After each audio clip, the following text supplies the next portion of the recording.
నేను Indian cricket super స్టార్స్ని football world super స్టార్స్తో పోల్చాలనికేనా? అందులో ఒక ముగ్గురిని కీలకంగా పోల్చాలనికేనా? దానిలో first Lionel Messi, Sachin Tendulkar. ఇద్దరు జెర్సీ నెంబర్ 10. ఇద్దరికి చాలా పెద్ద కెరీర్ ఉంది. ఇద్దరు ఆల్ టైమ్ గ్రేట్గా కీర్తించబడినారు. నెంబర్ 1 10.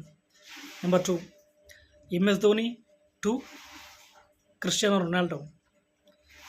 Number 7 jersey number. ఇద్దరికి చాలా పెద్ద ఫాలోయింగ్ ఉంది. దెన్ పాయింట్ ఏంటంటే ఇద్దరిలో కూడా గేమ్ ఆడడానికి గేమ్ లెఫ్ట్ లేదు వాళ్ళ దగ్గర, వాళ్ళ ఏజ్ మీద పడింది. అయినప్పటికీ ఇద్దరు ఆడాలనుకుంటున్నారు. వాళ్ళ టీంకి బర్డెన్ అయినప్పటికీ కూడా వాళ్ళు కంపీట్ చేయాలనుకున్నారు. నెయ్మర్ టు కోహ్లీ, చాలా పెద్ద స్కిల్ సెట్ ఉంది వీళ్ళిద్దరికి. ఈ 3 కంపారిజన్లు చాలా బెటర్గా కూడా నాకు అనిపిస్తుంది. Messi to Tendulkar, Dhoni to Ronaldo, Kohli to Neymar.